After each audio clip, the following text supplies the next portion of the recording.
آه عاوزين نفهم الخلاف اللي داير ما بين انجلترا وفرنسا، هو سبب الحملة الفرنسية.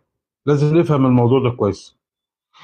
اولا، فرنسا لم تكتشف موقع مصر. احنا للاسف عندنا درس في اعدادي زمان، معرفش دلوقتي الدنيا ايه، ان الحملة الفرنسية هي التي اعادت اكتشاف موقع مصر الاستراتيجي، وبناء عليه قامت ثقافة جيوسياسية جديدة لمصر بناء على اكتشاف الفرنسيين لمصر. الكلام ده كده، والا ما قامت الحملات الصليبيه لمده 200 سنه على الاقل، من القرن التاسع او العاشر الميلادي لغايه القرن ال 13.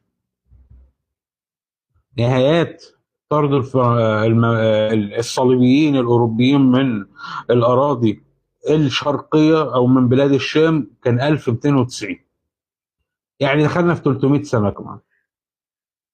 طيب، دي نمره واحد، يعني ما اكتشفوش موقعها. نمره اتنين، ان فرنسا حاولت تقطع الطريق ما بين انجلترا واهم مستعمراتها في الهند. هو سعادتك واقع عن ذهنك ليه ان فرنسا كانت مستحوذه على معظم اراضي الهند فعلا.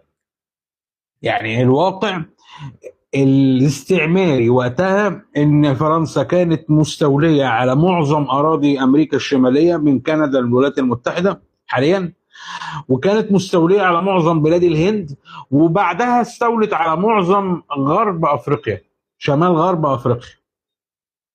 ده يعني موضوع مستعمرات مش قليله، وصلت للصين. فرنسا كان ليها مستعمرات في قلب الصين وفي الجزر المحيطه بالصين وجزر سليمان والخ الخ. فمستعمرات فرنسا ما هيش قليله. فقطع الطريق هنا سبب، مش عايز اقول ساذج قوي ان احنا نفهمه. طيب ليه هم قالوا لنا كده؟ اولا، هو بيقوم موقف